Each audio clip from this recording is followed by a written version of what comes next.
Corner snack सेंटरला bye bye करून आम्ही आमच्या पुढच्या प्रवासाला निघालो.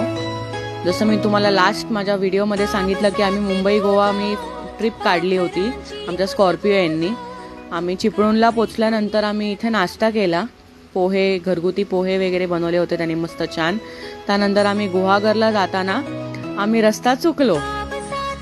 आम्ही मॅपवरती मी गुहागर टाकलं, गुहागर बीच न टाकता मी गुहागर टाकलं आणि आम्हाला लिटरली एवढा आम्ही फिरलो असेल ना की आम्हाला सनसेटच्या अगोदर पोचायचं होतं आणि बीचवर पोचेपर्यंत सनसेट ऑलमोस्ट झाला, संपला होता.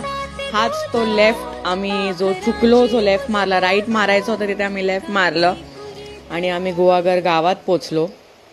फायनली आम्ही युटर्न घेऊन परत आम्ही बीचच्या रस्त्याला येऊन ॲट लास्ट बीचला पोचलो होतो. बट बॅड लक, सनसेट झाला होता. बीचवर पोचल्यानंतर ती जी मनाला जी शांतता असते ना ती नेक्स्ट लेवल असते खरंच. भले सनसेट झाला असेल सुद्धा बीचवर खूप छान वाटत होतं. म्हणजे दोन्ही मुलं बीचवर खेळत होते. ॲक्च्युली गाईज खरंच खूप सुंदर बीच आहे ही गुहागर बीच. एकदम नीट अँड क्लीन बीच होता आणि खरंच खूप छान वाटलं. एकदम प्लीझंट वाटलं वातावरण तिकडचं आणि जे गाव होतं ते पण खूप सुंदर होतं.